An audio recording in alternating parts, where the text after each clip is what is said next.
Salutations to those who are young and young at heart. Oremi, Madamfo. Enyi, Salam alaikum. Hola, buena gente. Bonjour, legend. Linja, Dumelang. Murigaboto. Mulibwanji. Murigaboto. Makadini. Karibu. Mwakaitawani. Mwakaitawani. Munotambere. Welcome to Blackview SDA online platform. This is a place where your soul will find rest. Did you know every Wednesday and Friday at 6:15 p.m. we have consistent midweek prayers? Not only that, during the day from Monday to Friday, if you need a soulful song, please tune into our platform and indeed you'll find rest for your soul. On Sabbath, which is Saturday, we have services from 8:30 right up to 6 p.m. What do you expect to find? We have got the church at study, Sabbath school, music, it's story time. Even our little ones, the children, will find solace on Blackview online worship platforms. Yes, not only are they going to receive a powerful sermon for them, but including the songs, and they'll sing the songs of Zion in the comfort of your home. Yes, you are waiting for the power hour as we receive the beautiful words, the wonderful words that come from the word of God. In the afternoon, we have got powerful discussions, not only for the young, but even for the old, as we prepare this journey on this planet Earth before the sundown. Yes, there is a sermon that will usher you into the new week as you listen to God speak to you. What are you waiting for? Tell your friends about it. Don't forget to join us on YouTube and Facebook.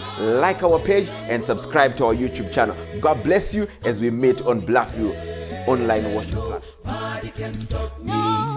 Nobody. Don't you wanna go? I'm going there. Nobody can stop me. Jesu mpone siwe Bethlehema, wabere kwa murombo mudanga, ochaga chiro chino shamisa, kuchaka iwereni.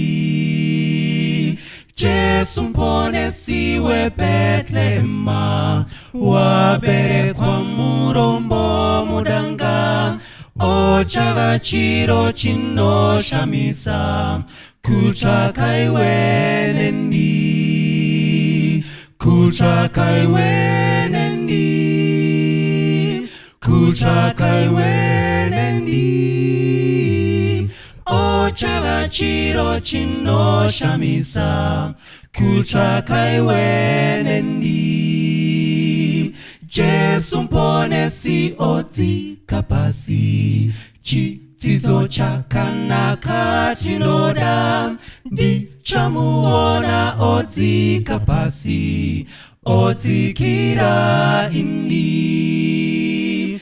Jesu mpone si oti kapasi, chitizo chakanaka chinoda, di chamuona oti kapasi, Odikira ini, odikira ini, odikira ini. Di chamuona odikapasi, odikira ini.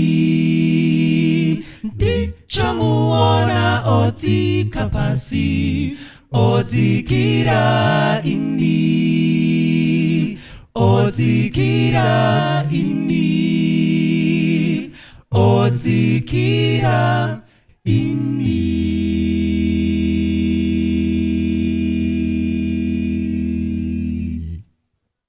Musari kanganwe sabatara mari kanaka kupinda misiese rinonza zororom rudane rufarom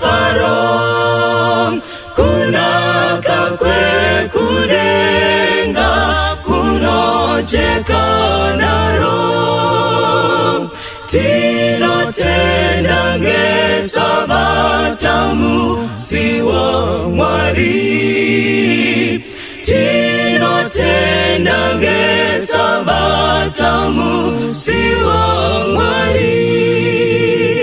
Chengeta sabata mumkuzedi Jesu, wakati ndiri nzira iline upenyu, kutiti mutere Jesu pasivano, anotipa kudenga kugara ikweyo. Tino tendange sabata musi wa Mwari.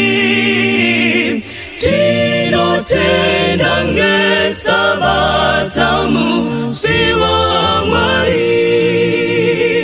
Musi unoyera ngati imbe nasi, jimbo ze kutenda Jesu muponesi.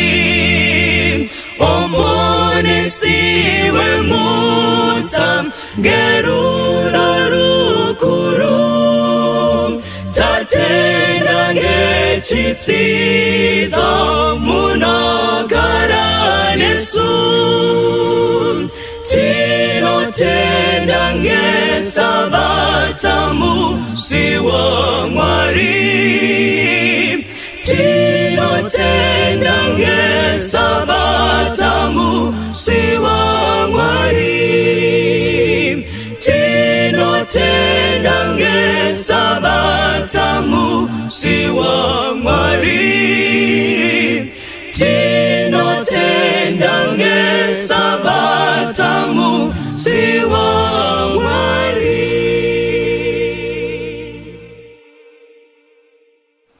Makafara iri sangano ra Mwari. Amen.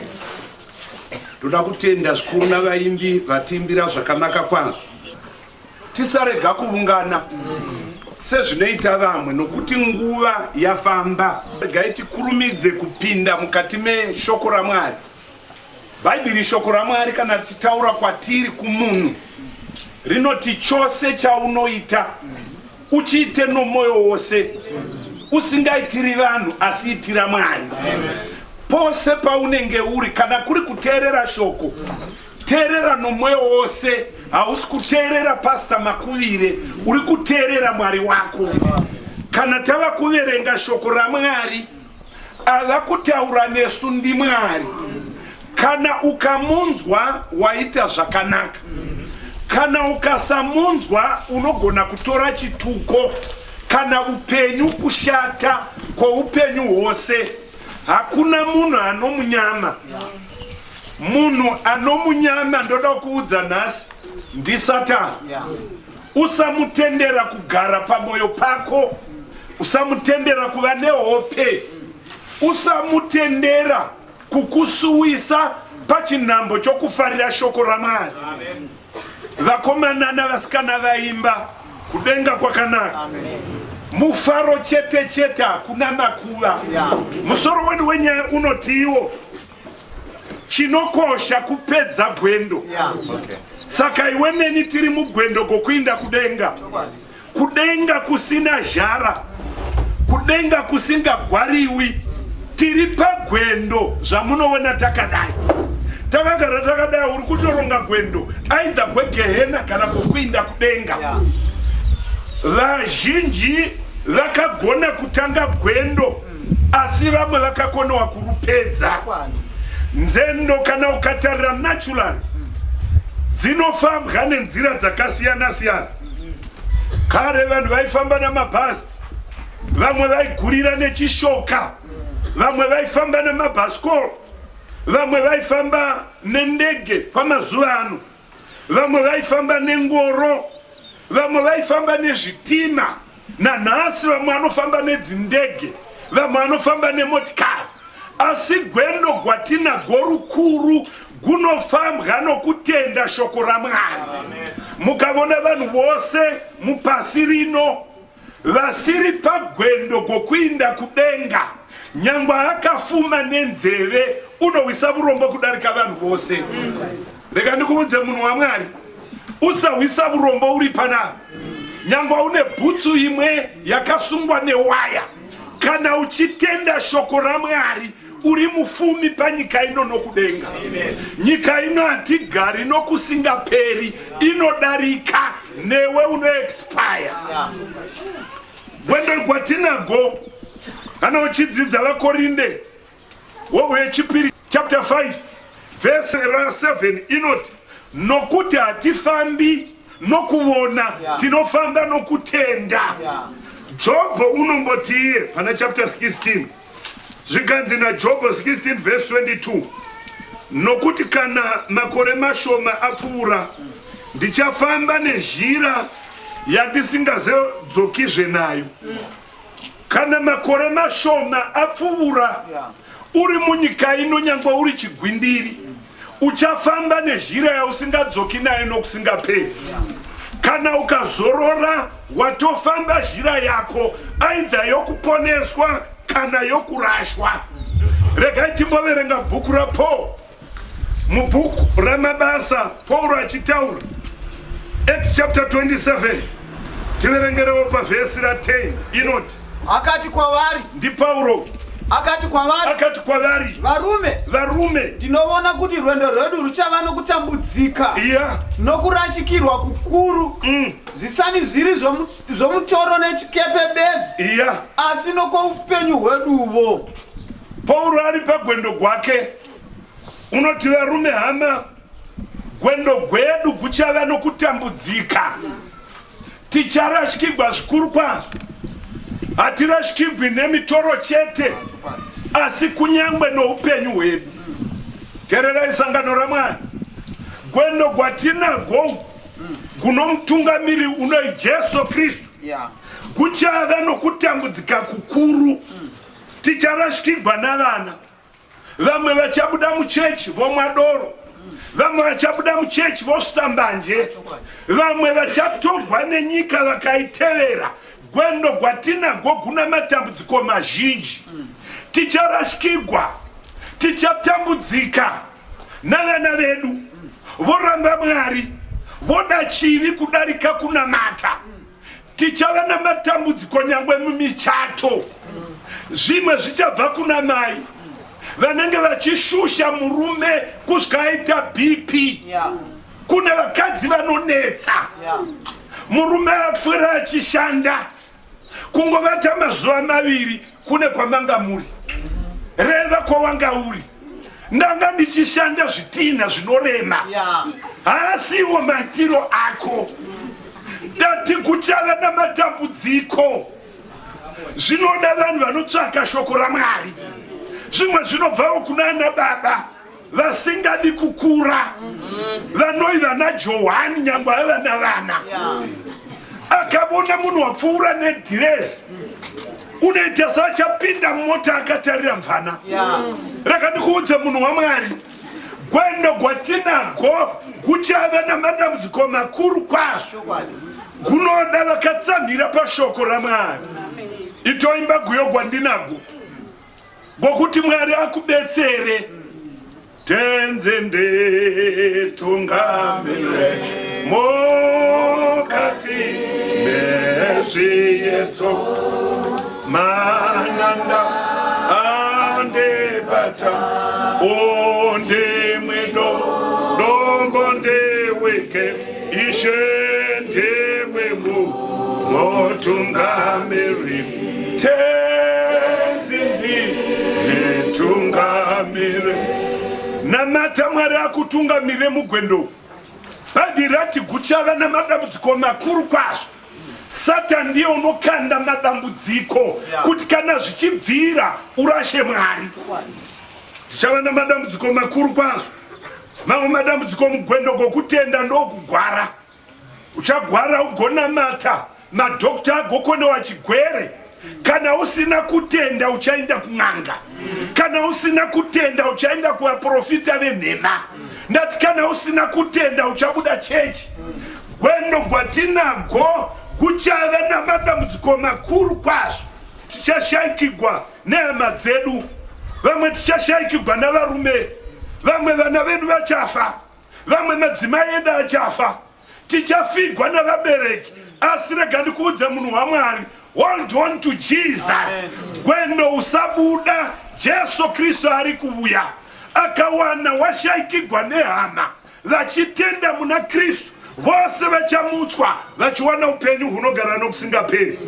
Zvakazarurwa tiri kuverenga chapter 2 verse 9 uchienda kuna 10. Verenga munhu waMwari. Ndinoziva kutambudzika kwako. Munhu wazvinoita Mwari unoti mugwendo uku pamwe unotambudzika nokushayiwa basa, pamwe unotambudzika nokushayiwa vasikana, pamwe unodouble crosswa, pamwe unoshayiwa maschool fees, pamwe unoshayiwa kugara pakanaka. Jesu unotiye ndinoziva kutambudzika kwako nourombo hwako, asi uri mufumi. Kana una Jesu ka usanyanya kunetseka, wabuda mugwendo. Jesu wati uri mufumi nokuti wandiwana, wawana zvose. Ipedzise kusvika pana 10. Nokutuka kwaivo vanoti tiri vaJudha, vasi ivo chaivo, asi isinagoge raSatani. Famba munhu waMwari. Usatya izvo zvauchatambudzika nazvo. Sarira dhiabhorosi oda kukuisa vamwe venyu muchirongo kuti muidzwe. Muchatambudzika mazuva ane 10. Uve wakatendeka kusvikira parufu, ndigokupa korona youpenyu. Vainzwa here sangano raMwari? Kuva uchatambudzika mazuva ane 10. Usatya zvauchatambudzika nazvo, but be ye faithful unto death. Ndigokupa korona yako. Kuri kutsvakwa vanhu vanoti vari mugwendo, vakatukwa havadzoseri, vakashoveregwa havatsamwi, vanoenda mberi nogwendo. Regai ndikuudzei vanhu vaMwari, Satani une madisturbances, une madelaying tactics mukati mogwendo gwedu. Usanjeva, tarira kuna Jesu. Tiri mugwendo kunorema. Kukai usatya zvauchatambudzika nazvo. Ndichiparidza kudai, kune varume vanonamata vasingaregi magirlfriend, vane masmell house, chero kukaparidzwa sei havarashi. Munhu waMwari usatya, ramba uri mugwendo. Kana Jesu achiuya, haati baba namai zvamainda kuchechi toda kutenda kwenyu collectively. Haadaro. Chirungu chinoti ichi hamuna kuchiwa ndechokwachiri. Umwe noumwe unomira nokutenda kwake. Nyaya yokuponeswa kwedu, usabuda mugwendo. Iwe unoti iwe next door wako muchinyora muri pabhenji rimwe 2+2 akanyora 14, iwe uneisavo here 14 kana 4? Kana wakangwara uchida kupasa, isa answer iri correct. Hazvina mhosva neshamwari yaunotamba nayo. Ngwarira kuti uteerere Mwari. Tiri pagwendo sangano. Kana uchidzidza shoko raMwari rinofananidza gwendo kwaIsraeri vachibva kuEgipita vachienda kuKenani, kuti gwakafanana nogwedu. Regai munzwe vachibuda muEgipita, Bhaibheri rinoti vakaidlai miti inovava, mugotora gwai regore rimwe, mukono wegore rimwe, muridye usiku, muridye muchikurumidza. Inzwa mazhigwaro.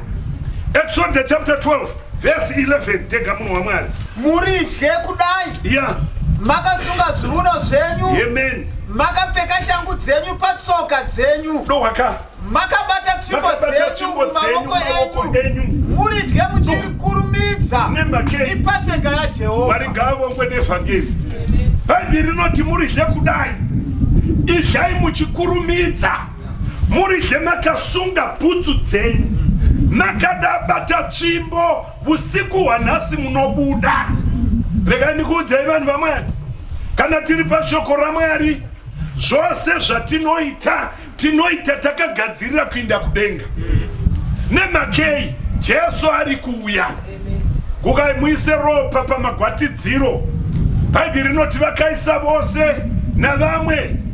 Kana uchidzidza 37 verse 37 na 38 inoti vakabuda usiku, mutumwa arova matangwe, vabuda usiku. Shoko rinoti paverse 38 vakabuda vakavhengana. Namagipita akaisa ropa akanga anzwa kuti mutumwa wa Mwari uchabuya kuuraya vose vasina ropa pamadoposti avo. Tererai munzwa vanhu vaMwari. Varipo vanhu vakanzwa kuti Mwari uchabuya pana 50 dzamapsalema pavhesi ra3 inoti Mwari wedu unobuya, moto unoparadza uri pamberi pake, dutu guru rinomukomberedza. Varipo vakashya moto vakaterere vakatendemuka vakabhabhatidzwa muchechi ino, vanoti vokudenga tinoinda asi havana hanya naMwari, vakangoshya gehena, saka rudo havana. Saka uchiona vari muchechi vachiti akatangwa haaregereri, haasogwendo. Magipita akabuda ndo ainetsa mugwendo, ndo vakanga vachikara nyama, ndo vakanga vachipopotera vatungamiriri nokuti vakanga vasiri vogwendo. Rega ndikuudzei hama dzangu, takagara kudayo hatisi tose toda kuinda kudenga. Vamwe muchechi vakavinga vasikana, vamwe vakavinga mvana, vamwe vakavinga mbiri. Ndoda kuudza munhu waMwari, vamwe vakatendekira kufadza vanhu. Ndoda kuudza munhu waMwari, vanhu vachaponeswa, vanhu vanoda Mwari nomwoyo wose. Vakabuda vakavhengana pagwendo gwatinago. Vamwe havana hanya naMwari wacho, vamwe havana hanya nogwendo gwacho kana nokuenda kudenga, havana hanya netsika dzavo. Asi Peter wechipiri 1:16 inoti nokuti kwakanyogwa kuchinzi, ivai vatsvene nokuti ndiri mutsvene. Rega ndikuudze munhu waMwari, usapedza nguva uri mukati meboka usingaindi. Ndoda kuudza munhu waMwari, tiri mukati meboka iyi, Bhaibheri inoti be ye holy for I am holy. Ive mutsvene pamuviri wako, ive mutsvene pandimi, pamatauriro ako, be ye holy. Pamapfekero ako ive mutsvene mani. Haigona kupfeka pakati pevhiki sebvambi uchiratidza geography yomuviri wako. Tiri pagwendo, vogwendo chero pakati pevhiki vari mugwendo kwaMwari. Matauriro ako nomurume wako mumba. Kudza murume wako sezvinotaura shoko raMwari. Ukavona uchimbomutuka namavara akaipa, hausiwo gwendo uri mugipita. Varipo vanoshunga vakadzi nembama. Makanteererai, imba mangadiyo wakashungidza mukadzi wako kuti nyangwe nechechi ndinobuda hundizivi. Hausiwo gwendo munhu waMwari. Ndatinamatira kupedza gwendo, chinokosha kupedza uri mushoko raMwari. Nyangwe timu dzebhora dzikapinda mugiraundi, chinorumbidzwa haisi uniform, chinorumbidzwa masco. Kana ukarova kana risati rapera usadinginda, vanodzosera kwamaseconds mu extra time mukombe unoinda. Sangano raMwari tiri pagwendo. Jesu apedo kuuya, wamanda iri pedo kurira, mutsa uri pedo kupfigwa. Kana mutsa uchingo wapfigwa, rega ndikuudze munhu waMwari, mandiwa ere sangano, kana mutsa uchingo wadi wapfigwa, Mwari unoti wakanaka agara akadaro, wakaipa agara akadaro, apa upa ndozviziva. Teerera munhu waMwari, kana ruoko rwako wakabata zamu romusikana ukasatendevuka watorashwa. Kana wakavata nomurume ukasabhabhatidzwa watorashwa kana usina kutendevuka. Ndati mutsa kana uchinge wapfigwa, Mwari angopfigi mutsa uridza hwamanda. Vanhu vanosara kurarama mutsa wakapfigwa. Chimwe chinoratidza kuti mutsa wako pamwe wakapfigwa. Kuti ndichiparidza kudai, hana yako hairovi, iwe uri muchivi. Kana chimwe chaunohwa neBhaibheri hauna rudo naro, unoziva kana mwoyo usanu uchapisa zvimwe, mutsa wakapfigwa wava wokurashwa. Saka uchigona kugadzira vhudzi usina Bhaibheri, ndo mune shoko raMwari, unokurigwa nen'anga isingafambi isina chibako chayo. Rega ndikuudze vaSatani vane maturusi avo, iwe muKristu hauna kana turusi kana 1. Rega ndikuudzei vanhu vaMwari, iyi ndo bhuku yogwendo, ndiyo kambasi inotiudza kuti tinoenda kumusha. Vachapedza gwendo oku, rega ndimbokufurira mbichana, Zvaka chapter 12 pavhesi ra12 mubhuku razvaka mune mashoko makuru ndo rinopfika gwendo gwedu. Chapter 12 verse 7 inoti hondo yakatanga kudenga, Mikaeri akagwana vatumwa vake, shato ikagwana vatumwa vayo. Hauna kupa wao. Shato yakagwana vatumwa vani. Ipo pawati vayo pafunge yakavawanepi Satani vanoi vayo vaiva vatumwa vaMwari vari holi vari kudenga. Satani chikapita mapinda uko chikanyengera ngirozi dzikadonha. Regai ndikuudzai vana mai nana baba, kuvaraigwa nokuti uri muchechi inoenda kudenga hazvirevi kuponeswa. Munhu watinogwa naye uri very dangerous. Makuseni uchimuka nesavadhi unogona muka wakatsamwa kana kutsamwiswa kana kuvingwa nougwere hunofuridzigwa naSatani kuti usanamata Mwari. Tiri muhondo sangano, tiri mugwendo, move on. Verse 12 inoti, verse 12 tega munhu waMwari, saka farai kudenga nemunogarako, mune nhamo imi nyika negungwa, nokuti mweya wakaipa wakaburukira kwauri, akatsamwa kwazvo, nokuti unoziva kuti chinguva chiduku. Haleluya sangano. Kwai farai kupi sangano? Nemweya anogara mune nhamo imi nyika negungwa.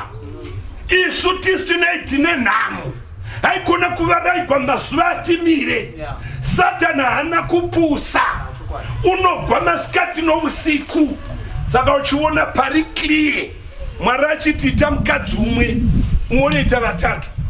Otofoma chechi inozeya vanhu vachitaura namazita naElijah, vachitaura navanhu vatsvene vari mupaipe. Ndati Satani idzenga zvinhu zviri pachena kuti rangarira zuva reSabata, urichengeteri vetsvene. Wakadzidza kuti wanesipanei rangarira zuva resvondo. Watinogwa naye hana kuchipa, mweya wetsvina. Satani unonyengera munhu nomukadzi una mazamu maviri, kusiya mukadzi achinovata noone chigwere, kundokuva zvigwere achiisa mumba. Mangwana okosora, ndirigirei mapirisi angu. Vanhu vakandiroya. Wakazviroya. Muri kundinzwa here vanhu vaMwari? Iwe unoda kochata pati mazuva ano wawangoti I love you unowadza naye. Hapana, ugoni kuti kwete. Ukadanana nomukomana unofamba wakaisa diti pashe sebenzi. Come on. Bati unoda kochata muchato mutsvene. NdiMwari upi ungakupa muchato mutsvene? Igonori mhandara, igonori mukomana, hauna kana bhaibheri, chauna cheifoni nokugugula vanhu vakashama. Kwendo kwauna kondoko kugehena straight, makore achapindana vachingonyenga vachisiya. Usavashira yokutoilet, vanonovudzana. Jeni wakachipa, ndakarara naye akakusiya, ukavona unouya futi unomotsvaka kuvata newe. Nokuti uri kuzhira yekutoilet, wangowa kutoilet tsanza ipapo. Uri ndirimwe kurasha zvanetsa. Usava munhu wokurashira mani, uri munhu waMwari. Kana zvakamboitika tendemuka uti Mwari ndiwirei nyasha. God will rejuvenate you. Ukava mutsvene ukachata, rimwe riri kugedheri ndakambovata naye asi wachata. Tiri vana vamambo,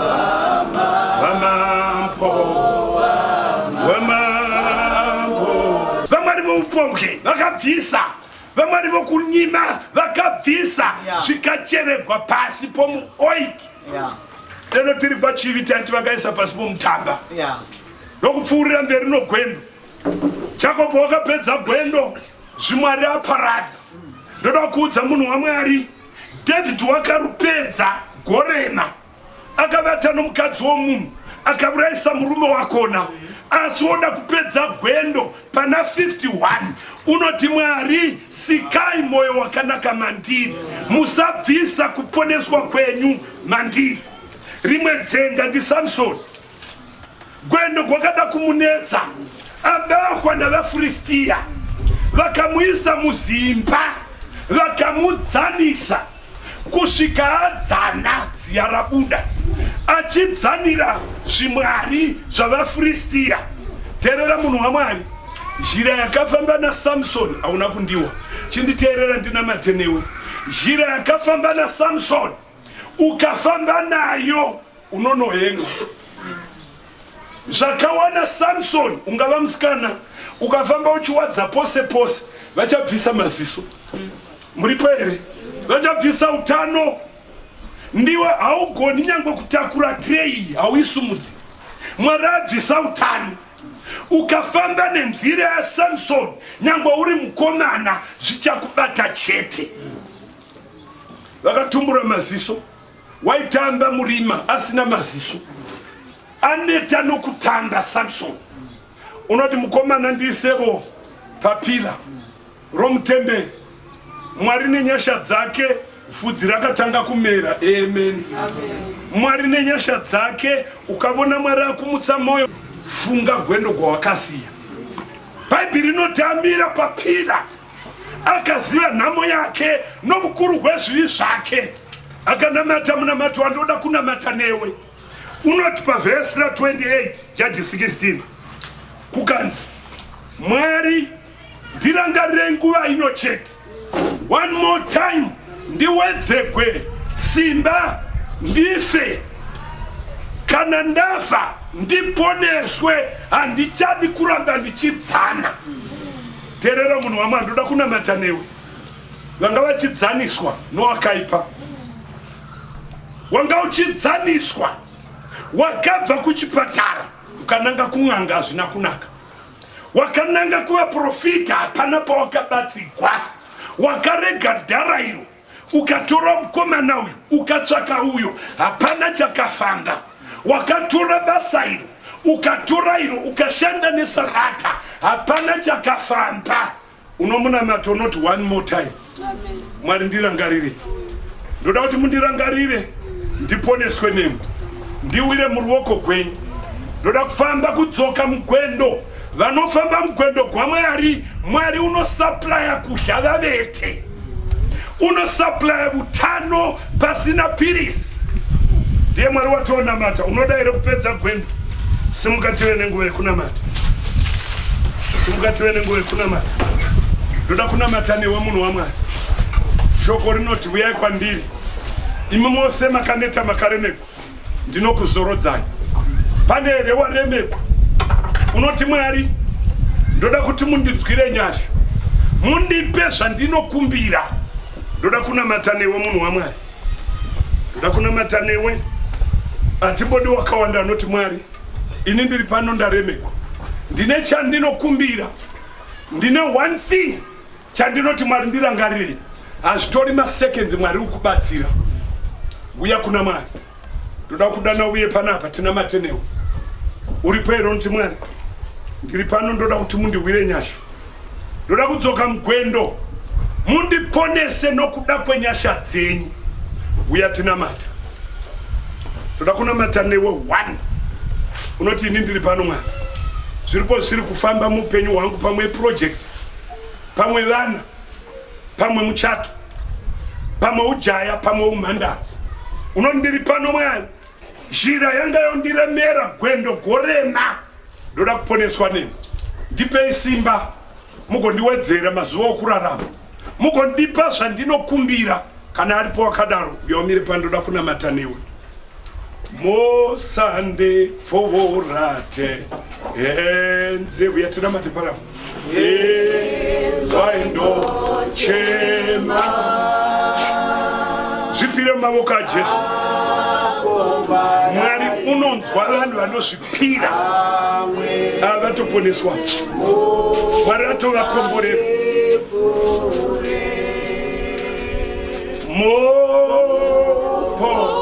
Muponesi yenzwa ndochema apo dayidzava amwe indimo usandipfuure. Toda kunamata vanhu vaMwari. tina Mwari wazuru wakaomesa Red Sea. Pane zvakawanda zvinokudzivirira kuti usabudirira, kuti zvisafamba. Soak yourself mushoko raMwari. Uya uti ndouya.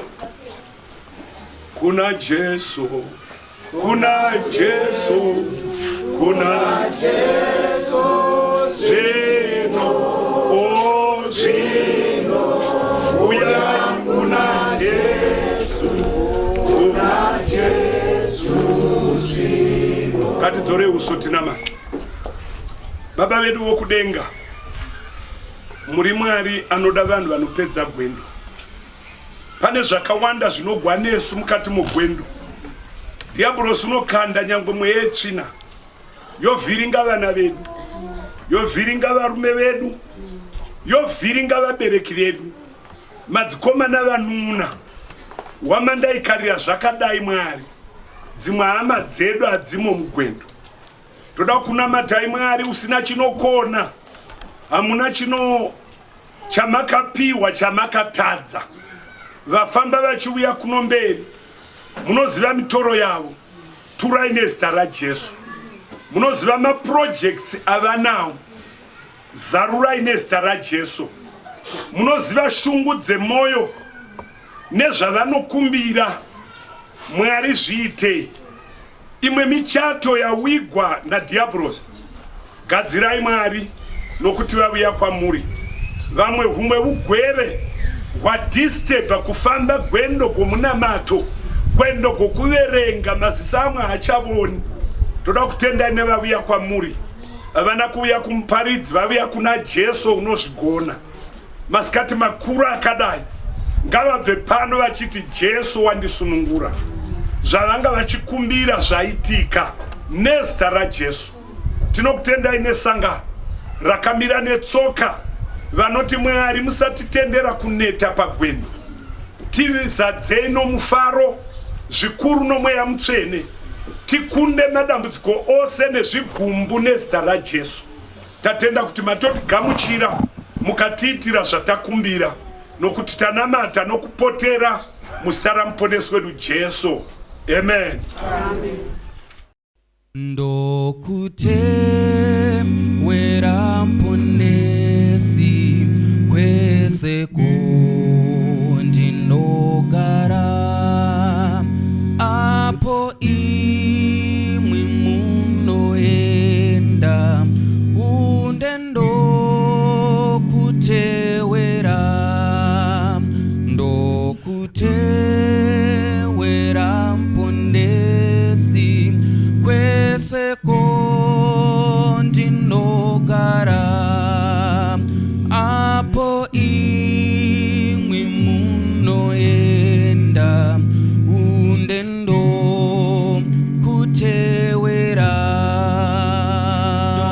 Ndokutewera Ishe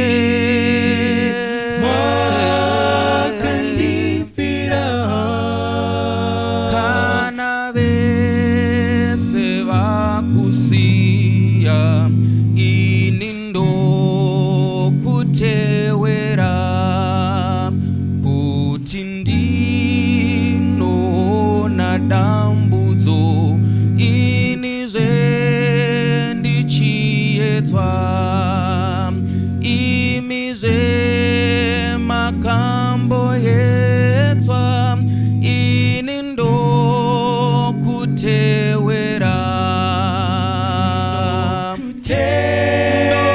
Ndokutewera Ishe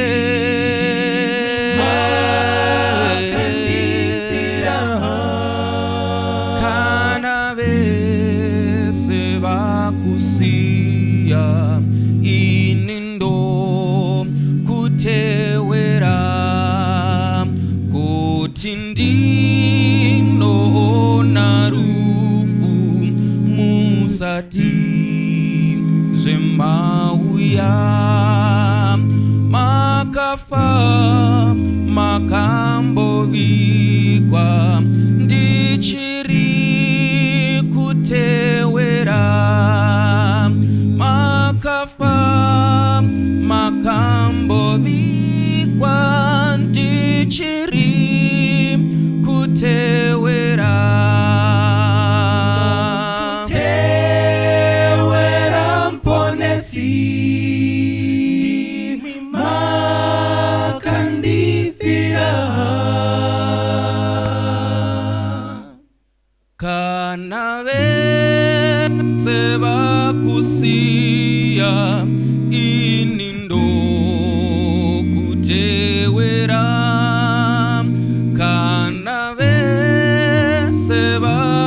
vakusiya ini ndokutewera kana vese vakusiya ini ndokutewera.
my way to Canaan. Salutations to those who are young and young at heart. Oremi, Madamfo. Enyi, Salam alaikum. Hola, buena gente. Bonjour, legend. Linja dumelang. Murigaboto. Mulibwanji. Murigaboto. Makadini. Karibu. Mwakaitawani. Munotambere. Welcome to Blackview SDA online platform. This is a place where your soul will find rest. Did you know every Wednesday and Friday at 6:15 p.m. we have consistent midweek prayers? Not only that, during the day from Monday to Friday, if you need a soulful song, please tune into our platform and indeed you'll find rest for your soul. On Sabbath, which is Saturday, we have services from 8:30 right up to 6 p.m. What do you expect to find? We have got the church at study, Sabbath school, music, it's story time. Even our little ones, the children, will find solace on Blackview online worship platforms. Yes, not only are they going to receive a powerful sermon for them, but including the songs, and they'll sing the songs of Zion in the comfort of your home. Yes, you are waiting for the power hour as we receive the beautiful words, the wonderful words that come from the word of God. In the afternoon, we have got powerful discussions, not only for the young, but even for the old, as we prepare this journey on this planet Earth before the sundown. Yes, there is a sermon that will usher you into the new week as you listen to God speak to you. What are you waiting for? Tell your friends about it. Don't forget to join us on YouTube and Facebook. Like our page and subscribe to our YouTube channel. God bless you as we meet on Blackview online worship platform. Nobody